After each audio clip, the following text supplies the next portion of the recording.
Assalamualaikum warahmatullahi wabarakatuh. Bismillahirrahmanirrahim. Alhamdulillahirabbil alamin wal aqibatu lil muttaqin wa la udwana illa 'alal zalimin. Asyhadu an la ilaha illallah wahdahu la syarika lahu wa asyhadu anna Muhammadan abduhu wa rasuluh. Rabbi shrah li sadri wa yassir li amri wahlul 'uqdatam min lisani yafqahu qawli. Qala Rasulullah sallallahu alaihi wasallam: "Man salaka tariqan yaltami fihi 'ilman sahhala Allahu lahu bihi tariqan." Sabda Rasulullah sallallahu alaihi wasallam, sesiapa yang datang berilmu, maka Allah Subhanahu wa taala akan mudahkan jalannya untuk menuju ke syurga. Alhamdulillah, pada saat kita dapat bersama-sama pada malam ini untuk meneruskan kuliah kajian kita Sahih Bukhari. Kita sampai di masalah 67. Bismillahirrahmanirrahim. An Ummi Atiyah al-Ansariyah qalat dakhala alaina Rasulullah sallallahu alaihi wasallam hina tuwfiyat ibnatuhu faqala ighsilnaha thalathan aw khamsan aw akthar min dhalika in ra'aytum dhalika bima'in wa sidrin وجعلنا في الآخرة كافورا أو شيئا من كافور فإذا فرغتن فآذنني فلما فرغنا آذناه فأعطانا يرقوه فقال أشعر لها إياها تعني إزارة. صدق رسول الله صلى الله عليه وسلم. Dari Ummu Atiyah al-Ansariyah, katanya pada hari putri Rasulullah sallallahu alaihi wasallam meninggal dunia, beliau datang kepada mereka dan bersabda, mandikanlah dia dengan air bercampur sidr. Ada bidah, ada bidah, ada bidah. Kan bidah ni pada kita ramai ni jadi disebut sudah bidah. Semacam tumbuh-tumbuhan yang harum 3 sampai 5 kali. Mandikanlah dia dengan air bercampur sidr dengan tumbuhan yang harum 3 sampai 5 kali, ataupun lebih dari itu jika memang baik menurut pendapat. Terakhir campurlah dengan kafur, semacam tumbuh-tumbuhan yang harum juga, selain tumbuhan yang harum. Jika telah selesai, beritahulah aku. Tak kala kami telah selesai, kami beritahukan kepada beliau, maka diberikannya kepada kami cadarnya sambil berkata, pakaikanlah ini kepada jenazah. Jadi tuan-tuan, ini adalah cara mandi jenazah. Jadi permulaan Islam tuan-tuan, apabila meninggal dunia saja, jadi orang tak tahu macam mana cara nak mandi. Jadi Rasulullah SAW tunjukkan macam mana cara nak mandi mayat. Jadi apabila meninggal putri Rasulullah SAW, Nabi ajak cara dia mandi 3 sampai 5 kali dengan campur dengan daun bidah. Campur dengan daun bidah. Mandi lah. Jadi tuan-tuan, fik mandi mayat kena belajar. Sama kalau siapa pergi di Sabah, pergi mengajar di Sabah, dia ada ustaz, dia ada guru, dia ada tubuh, semua. Kawan saya, anak apa kena ketik lipat bagi cari dia. Dia kata haru di kepala dia. Lepas tu pula orang kena rasuk hantu bagi cari dia. Dia pergi jenis buku geografi ni. Cikgu geografi pergi di sana. Yang seorang dia kata, ustaz, dia kata saya pergi di sana. Tak mimpi, dia kata saya jadi khatib baca Jumaat ni, khutbah Jumaat ni, dia kata. Saya tak baca khutbah. Lepas itu saya tak gitu imam. Semua saya. Sampai ke puncak dia yang saya gerun tu, dia kata orang kena rasuk. Kena rasuk. Lepas itu panggil dia ubat. Dia kata saya tak reti nak ubat. Dia kata ni tak reti. Kata Ustaz, abang bagi sebenarnya hantu ni apa Kristian yang hantar, gereja yang hantar. Jadi apabila orang tak boleh berubat, jadi padri akan main berubat. Kalau padri main berubat, lana sekali kau untuk masuk Kristian. Cara macam tu lah dia tarik orang Islam masuk Kristian. Banyak dah jadi macam tu. Ni pun tinggal sikit lagi dah, ni tak banyak lah. Ni kalau Ustaz tak pergi tolong, dia kata pakai hati masuk Kristian pula. Ya Allah, aku cikgu geografi, buat iklim berhenti lah dia tahu. Dah pergi buat juga pejam mata tu, ya Allah, bismillah. Lalu kita bismillahirrahmanirrahim, alhamdulillahirabbil kali tu bismillahirrahmanirrahim, ya Allah tolonglah aku, ya Allah, aku tak reti ni, ya Allah. Dengan bismillah dah jadi dia tak. Macam tawakal tu jadi kuat, tawakal jadi kuat. Pasal dia niat satu je. Dia mula-mula dia tak mau kuat, elok dia faham kata macam ni cara dapat masuk Kristian, dia terus main perasaan marah. Dan dia rasa tanggungjawab untuk dia pergi. Lepas tu dia balik cara mandi mayat pun belajar habis. Dia tahu dah lepas ni nak kena sebelah lembu pun dia tak pernah sebelah lembu, dia tak kena sebelah. Bayangkan cikgu geografi sebelah lembu dia tak. Balik semua rajak macam-macam. Jadi tuan-tuan buat fiqh mandi jenazah ni pun kena apa? Kena belajar dengan sebab apa? Ingat orang tua. Itu saya ada ikut satu di jenazah satu. Dia terlupa ambil wudu. Ada semua siap. Lepas tu saya kata arwah Pak Pin. Pak Pin kita rahimahullah. Itu Pak Pin. Mayat ni tak ambil wudu lagi. Oh, ustaz saya lupa dia. Baru ambil apa? Baru dia wudukan jenazah tu. Itu cara kita mandi mayat. Dan biasanya orang yang paling tak tahan kali adalah orang bagi mandi. Orang paling tak tahan. Iaitu apa dia? Kita seluk dalam punggung jenazah. Mayat tu kemudian kita tekan bagi najis dia Allah. Dia bilang itu yang orang paling tak tahan yang itu bagian tu. Jadi tuan-tuan, cara kita mandi jenazah. Okey, teruskan lagi. Dari Ummu Atiyah radhiyallahu anha, katanya mereka membuat rambut putri Rasulullah menjadi 3 lepih. Saya tengok bahasa Arab, saya tahu urun, saya tahu urun. Membuat lepih tu apa? Lepih tu. Mereka membuat rambut putri Rasulullah menjadi 3 lepih. Tak ada lepih apa? Tak tahu. Kalau tak tahu, tarik balik bahasa Indonesia. Tengok bahasa Arab, sada serta kurun, 3 ni dia buat macam tocak. 3 tocak. Kurun tu maksud dia kita belajar hadis qurun manazil. Mana qurun maksud dia tanduk. Kalau buat tanduk di kepala maksud dia apa dia? Tocak lah. Tocak lah bahasa kita. Amah-amah no, lepih tu tocak. Kalau itu lajak bagi pula dia. Tocak. Buat 3 tocak. Kan yang India tu aja buat kan, pakai kumari apa kan? Kumari pada buat tocak 2. Biasanya orang buat tocak apa? 2. Dia buat tocak 3. 3 lepih dia pakai. Sebut betul kan tak tahu, lepih kan lepeh kan tak tahu. Semuanya mereka buka dulu. Lepas dia ada buka. Kemudian jenazahnya mereka mandikan. Jenazah dia dimandikan. Sesudah itu rambutnya mereka lepih kembali. Maksudnya dia buat tocak balik. Menjadi 3 lepih. Saya rasa kita tak buat betul. Kita tak buat tocak. Buat tocak macam tu. Tak tahu lah. Saya buat apa kan. Buat tocak pada untuk perempuan. Jadi tuan-tuan, ini adalah fiqhul jenazah. Ya, fiqh ilmu tentang jenazah nak selesaikan dalam masalah jenazah. Kita kena jaga orang dan jenazah kita kena mandi jenazah itu seorang yang benar-benar amanah. Jaga siapa yang mandi jenazah kena amanah. Jangan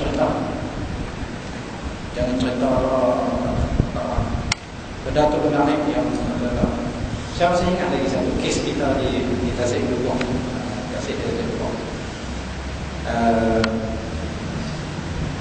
Jenazah tu jenazah lelaki.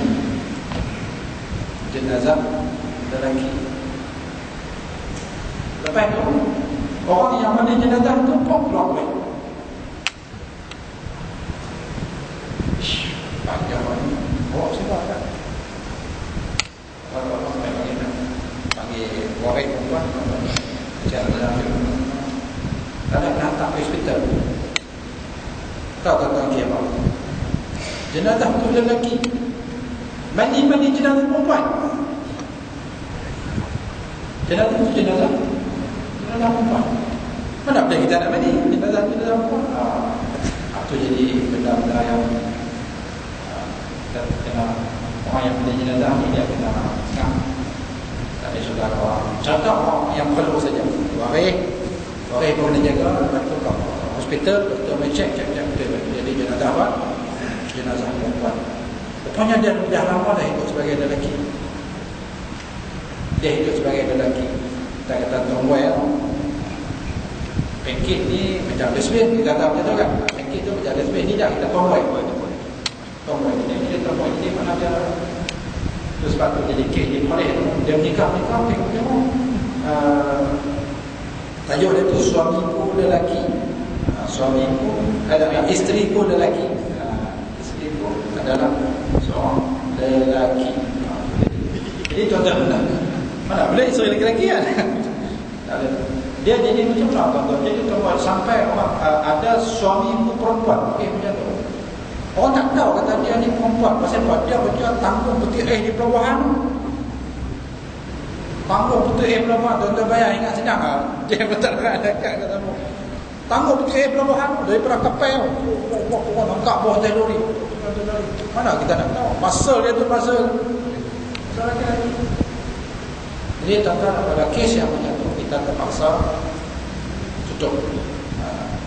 Ada juga jenazah yang mengamalkan ilmu salah. Itu pun kena jaga, kena amanah. Siapa mandi jenazah dia kena amanah. Kita mandi, kita juruh daripada kepala sampai ke kaki. Juruh dari kepala sampai ke kaki. Juruh kepala sampai ke kaki. Mata duk tengok setengah. Mau tak duk lagu tu? Mayat mata duk kelip. Jadi elok kita mandi tadi dia tengok. Doktor dah sah dah kata memang mati. Nadi dah tak ada. Nadi dah tak ada dah. Tapi kita mandi dia mata kita duk kelip. Kita pergi duduk belah kiri mata dia mai belah kiri. Kita duduk belah kiri. Tu tuan-tuan pasal apa? Okey, menuntut ilmu hitam. Menuntut ilmu hitam. Jadi dia ada pembelah. Dia ada pembelah. Jadi mana sebenarnya dia bukan dia benda lain. Jadi tuan-tuan, oi, nak abang gambar weh, mayat dia rupanya dia ada belah tu raya, kata apa? Tak ada. Kena amanah orang yang mandi lah. Mandi mayat. Nak jaga orang. Dan kita apa jaga mayat-mayatnya, orang orang yang mandi mayat, orang yang jaga orang sakit, kena jaga. Kadang-kadang orang mati tu tuan-tuan, mati macam lembu kena sebelah. Itu alamat mati tak baik.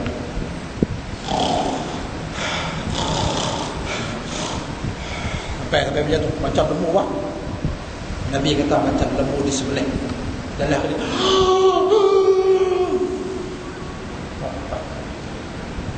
artinya itu alamat mati tak baik. Tak secara orang kita kalau mati orang mati baik dia berjalan dari dia perlu. Walaupun musim sejuk, walaupun musim hujan. Apa dia punya apa? Dia punya daya. Saya tengok 2-3 jenazah yang saya ada tengok dalam suasana sejuk, ada kipas angin, tapi dia apa? Belum dia punya apa? Nabi kata arafa jabinu, dari dia. Itu alamat mati dalam keadaan yang apa? Yang baik. Jadi saya ulang sekali lagi, orang yang mandi jenazah dia kena amanah dan menjaga orang. Hadis yang seterusnya, an Aisyah anna Rasulullah sallallahu alaihi wasallam kufina fi thalathati athwab yamaniyah bidin sahuliyah min kurjin laysa fihinna qamisun wala imamah. Dari Aisyah radhiyallahu anha katanya Rasulullah sallallahu alaihi wasallam dikafani dengan 3 helai kain putih halus tenunan negeri Yaman, tidak termasuk baju dan sorban. Dia kata Rasulullah dikafan dengan 3 helai kain tenunan, tidak termasuk baju dan sorban. Jadi tuan-tuan tengok, saya mula-mula baca terjemahan, dia terjemah lain. Tapi kalau kita tengok matan bahasa Arab, jadi makna lain. Kalau tuan-tuan tengok dia punya terjemahan, tidak termasuk baju yang dan sorban. Artinya jadi berapa? Baju satu, baju selai. Kain pakai tu jadi apa? 3 helai. Jadi campur tu jadi berapa? 4 lah. Sorban tak kira lah kan? Sorban tak kira dah, jadi 4 helai. Tapi kalau kita tengok dia punya matan bahasa Arab, laisa fihinna qamisun wala imamah. Dia 3 helai, tidak ada baju dan sorban. Jadi terjemahan lain, matan bahasa Arab dia lain. Oh, rupanya tuan-tuan dia ada 3. Kata akwal salat akwal. Ada 3 pendapat ulama. Jadi dia kata ada pendapat kata Rasulullah dikafan dengan 3 helai itu saja. Tak lain tak ada. Ada pendapat yang kata di segi adat, yang kata bilangan 3 helai tidak termasuk, artinya tak ambil kira lah. Tak ambil kira baju dengan sorban. Itu dia Rasulullah sallallahu alaihi wasallam. Jadi apalah kita sebabkan kepada orang yang kapalan. Sebabkan yang penting siap 7 hotel. 7 hotel siap.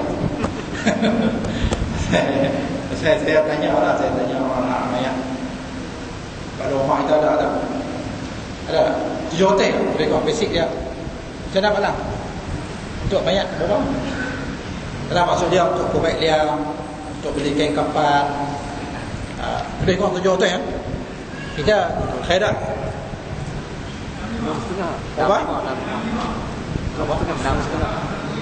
6,5. Oh, ada diskaun lagi ya? Ada diskaun.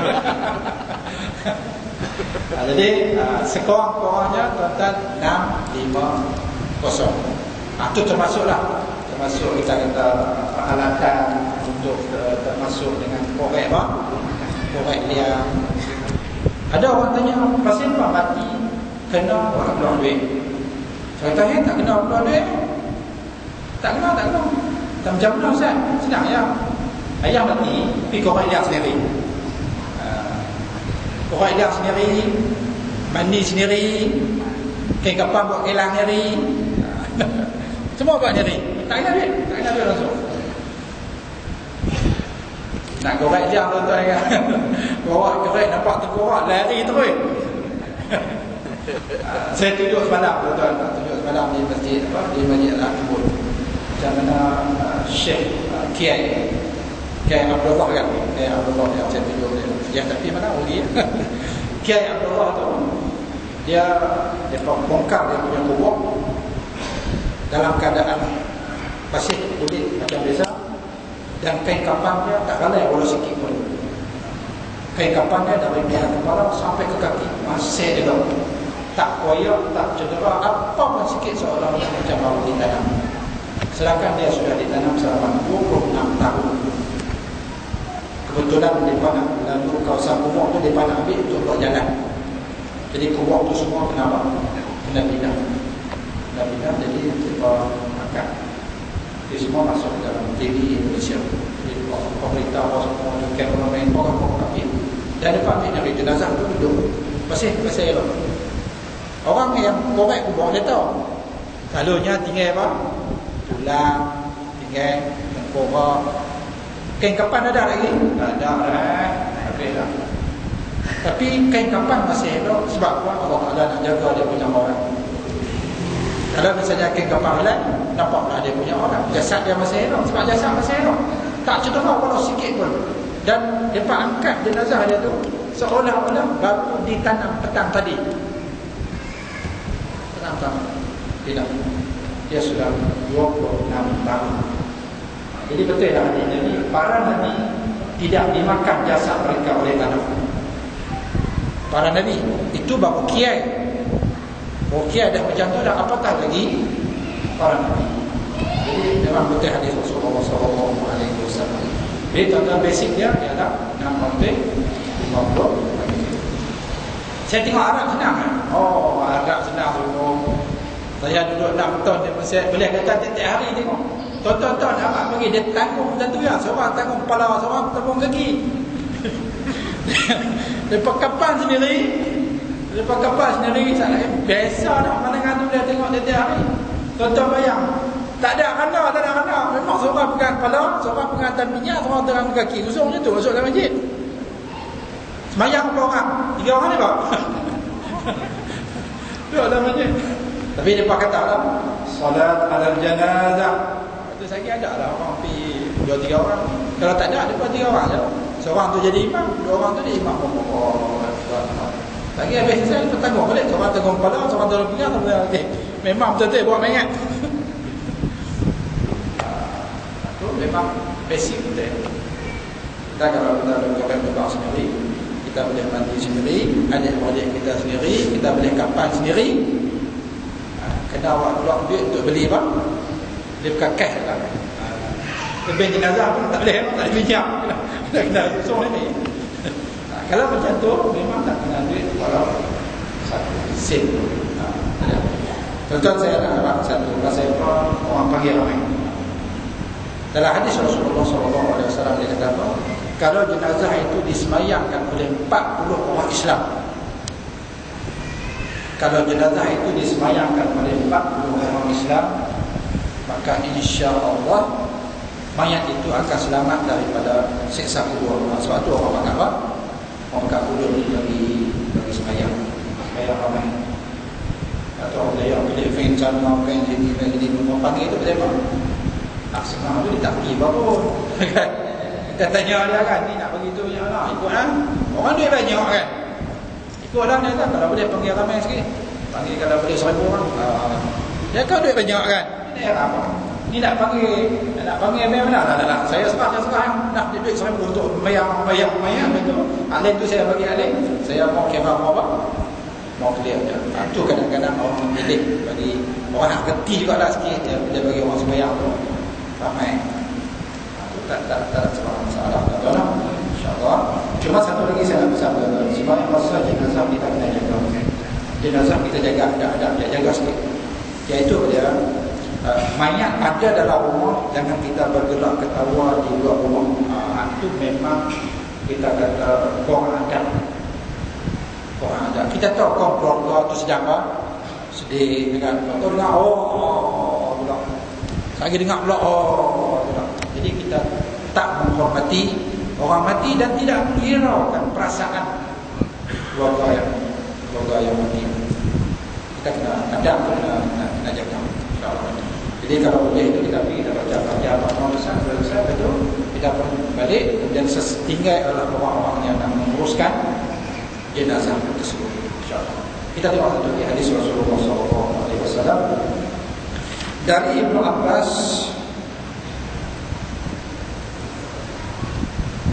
radhiyallahu anhu. Tuan-tuan cantik sikit datang. Belanja kematian 650 tulis tu senang.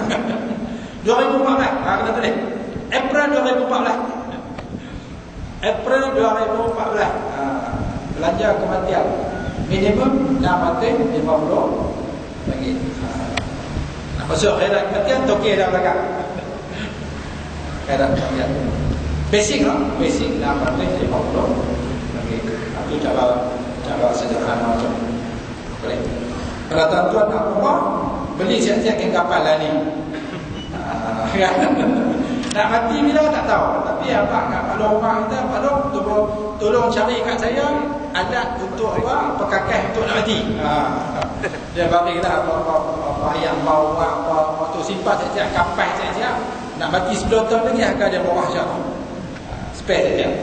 Tu tadi. Dari Ibnu Abbas radhiyallahu anhu katanya, ada seorang laki-laki ketika wukuf berhenti di Arafah, dia terjatuh dari kenderaannya yang menyebabkan dia meninggal dunia. Dia wukuf di Arafah, kemudian dia jatuh, kemudian dia meninggal dunia.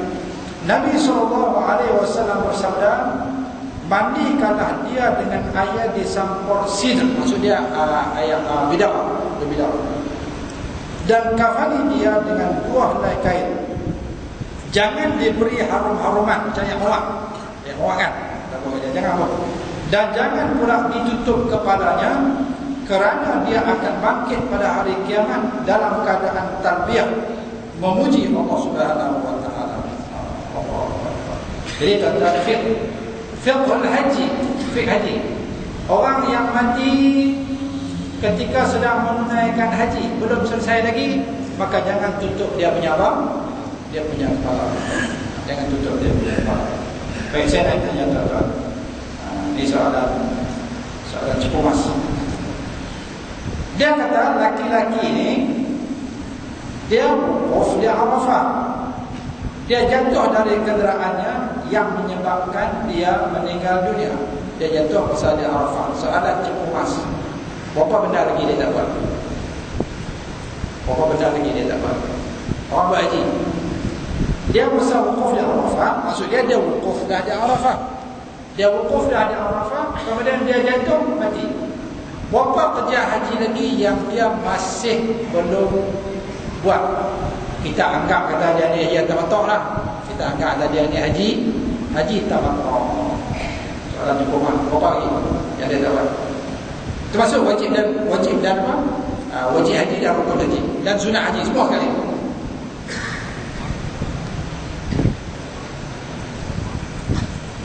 Apa jawapannya? Kalau tak jawab, dia mati tadi. Assalamualaikum warahmatullahi wabarakatuh. Ada apa lagi? Cuba. Apa lagi? Ada 5 lagi. Sebut tu. Hukum dah selesai dah. Dia tengah hukum ke mati? Tawaf. Sa'i. Ta'adud. Melontak. Merompak.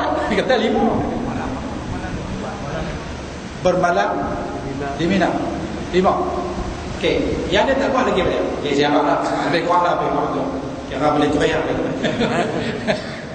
Apabila dia wukuf di Arafah, dia mati. Artinya dia tak buat lagi apa dia. Yang pertama, dia tidak bermalam di Muzdalifah.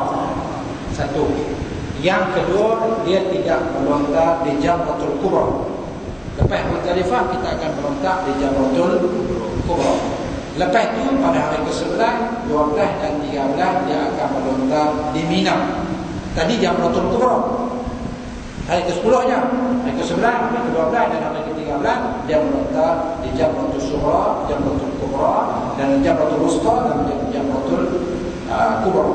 Sughra, Wusta, Kubra. Kemudian lepas pada itu, dia akan balik untuk tawaf ifadah. Tawaf ifadah. Dia cukur dulu. Lepas pada itu, dia bercukur atau bergunting. Saya ulang balik. Muzdalifah, melontar di Jamratul Kubra, Jamratul 11, 12, 13, dia melontar Jamratul Sughra, Jamratul Wusta, Jamratul Kubra. Lepas itu dia ada dia bergunting hari ke-10 dah. Lepas kita kira ke-10 dah. Kemudian dia akan balik tawaf ifadah, kemudian dia akan sa'i. 6 benda lagi. Jadi mana nak apa tuan-tuan? Rasulullah tak bagi dia tutup kepala. Rasulullah tak bagi dia pakai wangi-wangian sebab 6 perkara lagi dia belum selesai. Sebab itu dia masih dalam ihram. Sebab itu Rasulullah kata apabila dia bangkit pada hari kiamat, dia ingat dia buat haji lagi. Labbaik Allahumma labbaik, labbaik la. Waktu hari kiamat oi. Nabi kata mulabbiya, dia akan bangkit dalam keadaan okeylah. Daripada bangkit treng lagi lah okey. Bangkit hari kiamat duk jatuh. Tepuk tu. Nabi kata macam mana kamu mati, macam itulah kamu apalah kamu akan dibangkitkan kelak. Macam tu. Tuan-tuan tengok cerita bahawa ni ada 4 orang, depa masuk turis 500,000, dia barang mai 300,000 tapi memang Tak ada tu. Artinya dia curi juga pada orang kaya semua. 300,000 dia punya barang kemas. 4 orang curi. Lepas tu dia belah api, lepas tu dia naik motor. Lari ke rumah, ligan dengan kereta. Bawah kereta. Dia naik macam MPV tu. Duduk. Duduk atas apa? Atas bonet belakang duduk itu. Mati terus. Macam mana kamu mati di dunia macam tu lah kamu akan dibangkit. Yang dia bangkit ini hidup je. Kau ni mati mulabbiya. Labbaik Allahumma labbaik labbaik la syarika lak labbaik. Sebab tu fiqh haji jangan bagi wangi-wangian kat dia. Ayat bawa jangan bagi dan jangan tutup dia punya apa? Dia punya kepala. Pasal apabila dia berada di padang Arafah, dia masih lagi dalam ihram, dia masih belum apa? Tahallul. Dia di Muzdalifah dia tak boleh tutup kepala lagi. Di melontak Jamratul Kubra ke 10 tu, lepas melontak tu boleh apa? Boleh tu masa tu boleh tutup kepala.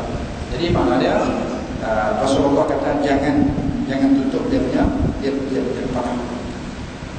Itu dalam fiqh haji jangan tutup kepala. Tutup kepala tu maknanya kita tak lihat tak haji. Kalau Allah bismillah. Kita doa bagi mati dalam keadaan apa? Keadaan elok, dalam keadaan baik. Saya tengok Sakratul Maut yang dalam YouTube tu. Dia tengah mengajar betul? Mikrofon jatuh.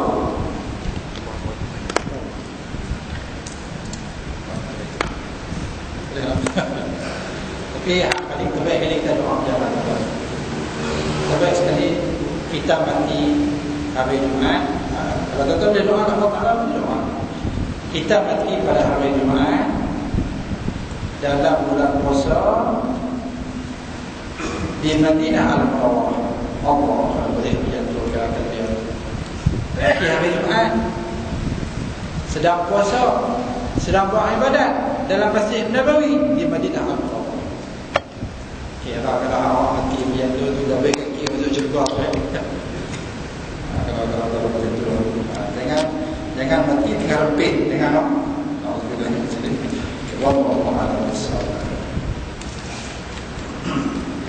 Bismillahirrahmanirrahim.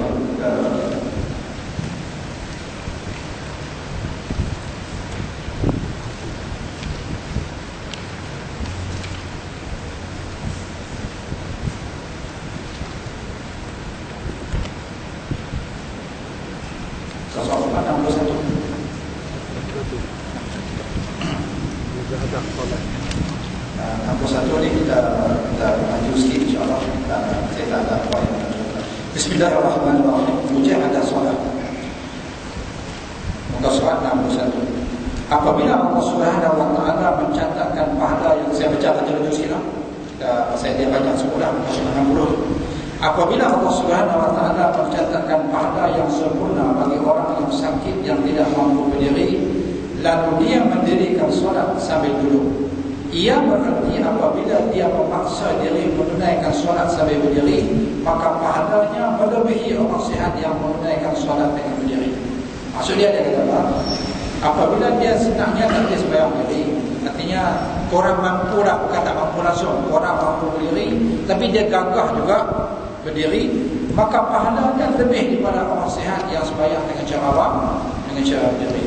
Macam orang musafir lah, orang musafir dia letih, penat, dia boleh buka puasa, tapi dia tak mau buka puasa, dia tetap nak puasa, maka pahala dia lebih lagi daripada orang tak musafir ni. Itu cara dia. Jadi makna ni nak abang supaya kita bersungguh-sungguh dalam daripada hal lebih kurang tu cincai dan ajak Allah bin Rawah dalam perang tu tengok dia petak tangannya, tangan dia terkulai, dia pecut kuda dia dengan tangan ni, pecut tangan tu duk pada buat payah kan tak dah tu senang dia dah ada dia dah ni lah. Kalau kita ni pegang kau jumpa doktor boleh bawa balik kan, dia pegang tu tak dia dah payah aku.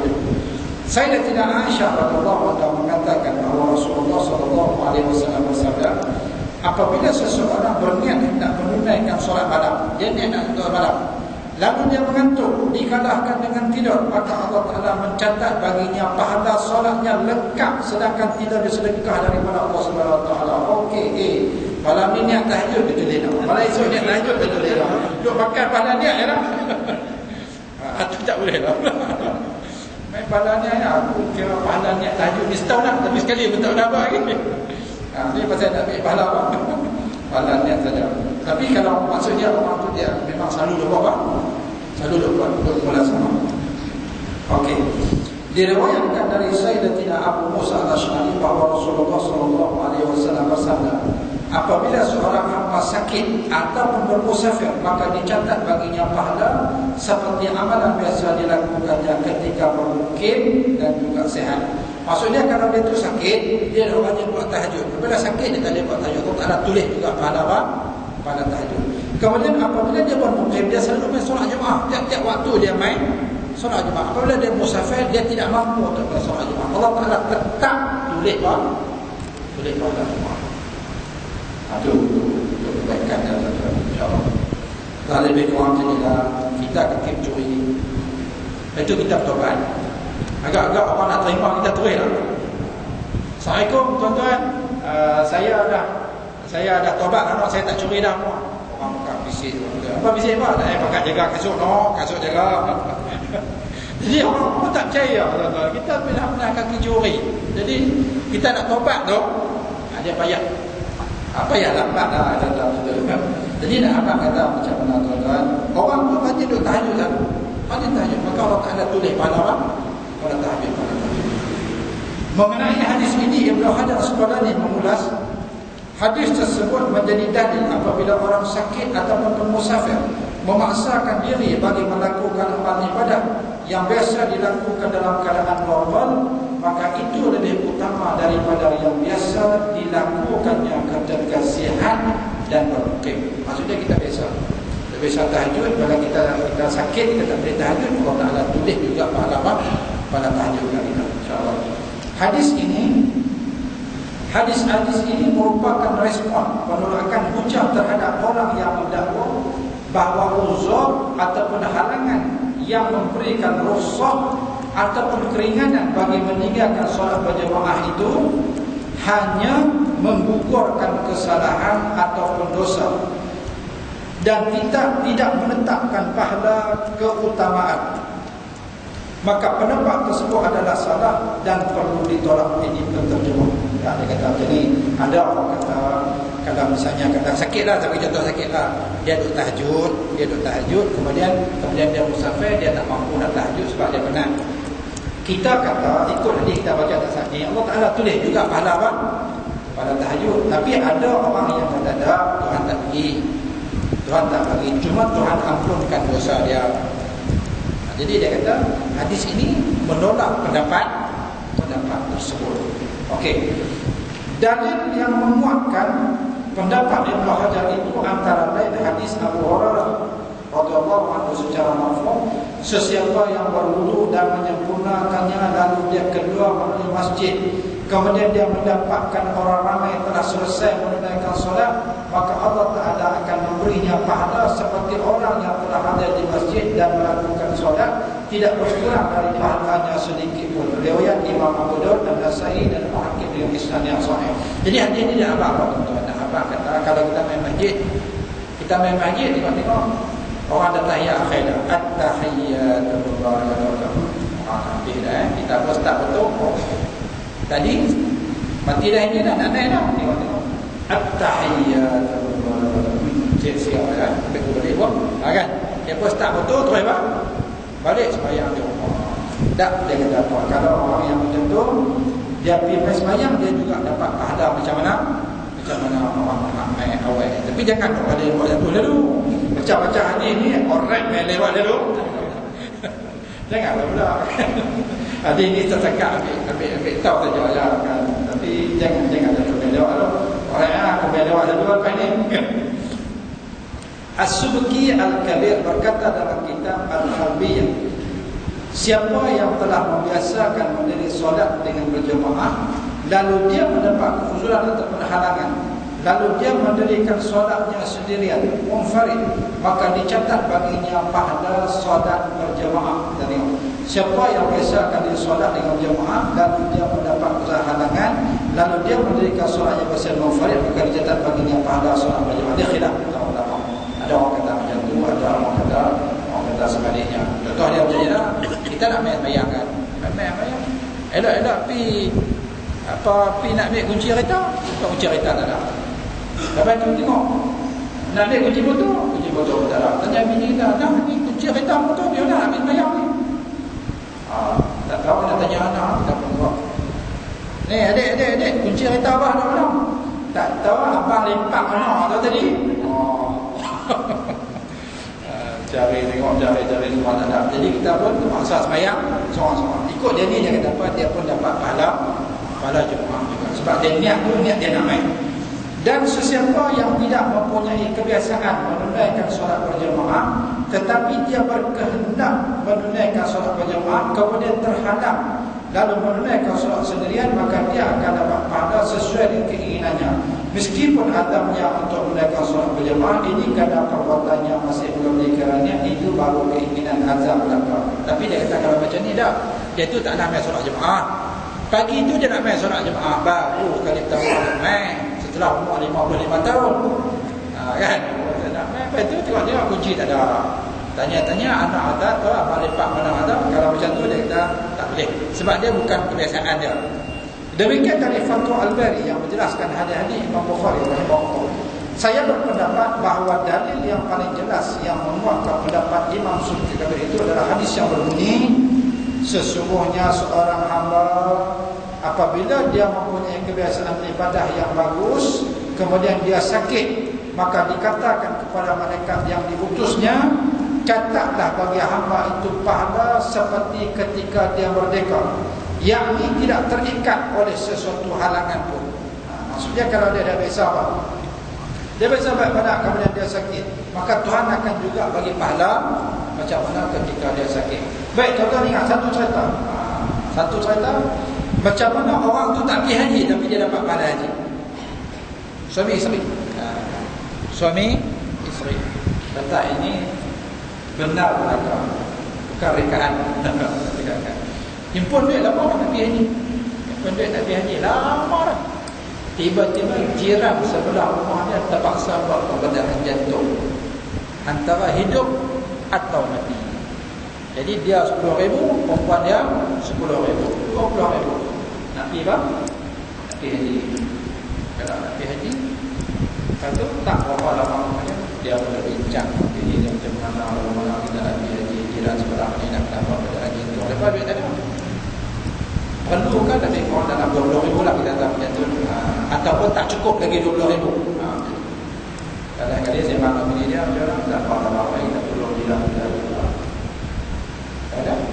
bagi dulu saya haji tak ada pergi tu tidak apa-apa lama kemudian ulama daripada Yaman atau daripada Bahrain mencari dia orang ni, dia buat terjemah dia apa yang tak ulama itu dia menunaikan haji pada tahun itu, dan dia bermimpi orang yang dapat haji mabrur, maka malaikat sembang macam soba lah sembang. Ada sepasang suami isteri yang tidak menunaikan haji tapi dapat pahala haji, dia pun terjaga. Mimpi 2-3 kali. Tujuh apa daripada negara Malaysia, cuma dia tak tahu pasal apa puak ni tak pergi haji tapi dapat pahala haji. Itu dia duk cari. Cari tu. Cari jumpa. Lepas itu apa dia tuan-tuan? Ulama tu kata Bahrain. Bahrain tu Yaman betul lah. Tanya apa cerita apa ni? Apa cerita apa ni? Sepasang suami isteri. Apa tak pergi buat haji tapi pada dapat haji. Sebab pun cerita kata jiran dia Pak ni, patut Tuhan bagi pahala haji lah. Tak apa. Pergi daftar dia ni dah semua habis lah. Walaupun dia dapat pahala haji dah, tapi nak dapat keberkatan untuk solat di hadapan Kaabah, keberkatan untuk sembahyang di makam Ibrahim, Bibi Ismail Bahma tu, hampa kena pi juga. Aku akan bagi ni ke hampa. Sebab aku mimpi hampa dapat pahala haji, artinya hampa orang yang soleh. Maka aku tidak rasa rugi pun untuk support orang yang orang yang soleh untuk pi lah hampa. Lalu suami kata kat isteri dia, kau tengok. Oleh kerana kita berbakti dengan apa? Dengan jiran kita sebelah, pada adatnya tak ada haji dah. Himpun berbelas tahun, tuan-tuan. Berbelas tahun, gaji sebulan 500, anak 12 orang. Tak boleh pergi haji pun. Kan? Duduk sabar anak tu memang tak boleh pergi lah. Pada adat tak. Tapi dengan keikhlasan dia buat tuan-tuan, dia buat apa? Dia tolong. Sebab tu saya harap tuan-tuan tak payah pergi dah. Ulun cari duit nak pergi buat haji banyak-banyak kali. Tak payah. Lebih baik tuan-tuan guna duit itu untuk apa? Tolong orang pergi haji. Kita pergi kali pertama, okey. Lepas tu kita tak apa-apa hati. Tak apa-apa hati. Okey, kita pergi kali kedua. Okey, cukup. Dah okey dah. Lepas tu tuan-tuan bulan 14 umrah di bulan Ramadan. Cari. Pergi umrah ni dah 10 kali dah, tapi tak pernah sekali pergi umrah di bulan Ramadan. Itu orang fit dia tak parti. Nabi kata sesiapa menunaikan umrah di dalam bulan Ramadan, maka pahala dia seolah-olah dia menunaikan haji bersama dengan aku. Dok pergi umrah 10 kali tu tuan-tuan, pergi himpun duit tuan-tuan, pergi umrah bulan Ramadan. Pergi dari bulan 1 Ramadan sampai 30 Ramadan. Tak ada banyak, pergi umrah lebih 10 kali dah. Pergi sampai lebih baik kita himpun untuk pergi mana? Kemudian duit ada lebih. Sahabat ni tak tahu ada orang pergi haji sampai 7-8 kali. 7-8 kali. Tak tahu, mungkin dia lebih 8 bulan ni kena tunggu. Kita daftar, kita pergi haji, kita kena tunggu banyak tahun kan. Mungkin dia lebih 8. Saya pergi 8 kali Ustaz. Tapi sampai 20 bulan tak bisa lah. Jadi insya-Allah biasakan kesimpulan pengajaran yang kita dapat pada malam ini ialah biasakan amalan yang baik. Kita biasakan, pilih satu amalan yang baik, pilih. Jangan kita duduk sampai tak ada apa. Hang amalan apa hang pada? Aku tak tahu. Sampai tak tahu nak apa. Rugi lah. Ngaji kuliah maghrib dan malam dah main. Buka kita mesti ada punya. Tapi kita tidak ada satu amalan yang apa? Satu amalan yang tetap untuk kita. Kita biar kita ada satu amalan yang tetap. Apa dia amalan tetap? Tuan-tuan pilih habis senang sedekah. Sedekah boleh senang. Sentiasa sedekah. Kalau minta nak buat masjid dia balik sedekah. Orang susah mai sedekah. Orang ni susah. Walaupun buat sakit kan. Tolong tuan saya perlu bantuan. Kita buat bagi orang kita berjalan jauh sikit. Kalau dia tengok lah jalan elok lah. Tu dia akan Allah Taala. Apa kan kita tengok kadang-kadang kan minta rehat kan, minta rehat orang tu buat lagi sakit tapi kata lah orang rumah balik dah tengok jalan sebab elok tapi lah dia Allah Ta'ala kita jadikan amalan kita. Aku satu nak buat amal sedekah, ok pula tak tahu. Aku amalan aku baca Quran, aku amalan aku sembahyang sunat macam yang sunat. Jadi pilih. Saya rasa kalau yang sunat ni senang. Nak baca Quran payah sikit. Siapa payah tuan-tuan? Quran ni memerlukan orang yang mahir tajwid. Orang mahir tajwid, orang makhraj baca elok, tajwid baca elok, itu dia boleh baca Quran. Tapi yang sunat ni tak ada masalah. Sedekah lagi senang. InsyaAllah. Luar bank tu kan orang ketubuhan. Kalau kita ambil cuma tu nak bagi RM10 apa? Kira cari sangat ke kau? Atau cari sangat ke? InsyaAllah. Jadi kesimpulannya pilih satu amalan istiqamah. Apabila kita dalam keadaan sakit, Allah Ta'ala tetap akan tulis pahala apa? Pahala amalan kita. Wallahu a'lam bissawab. Tidak ada soalan. Jangan tanya MH 370 sudah. Saya tak tahu nak jawab. Al-Fatihah. A'udzubillahi minasyaitonir rajim. Bismillahirrahmanirrahim. Alhamdulillah. إياك نعبد وإياك نستعين والصراط المستقيم صراط الذين أنعمت عليهم غير المغضوب عليهم ولا الضالين. بسم الله الرحمن الرحيم. الحمد لله رب العالمين والصلاة والسلام والسلام على أشرف المرسلين وعلى آله وصحبه أجمعين. اللهم ارحم جمعنا هذا جمعا مرحوما وتقبل معصوما. اللهم زدنا علما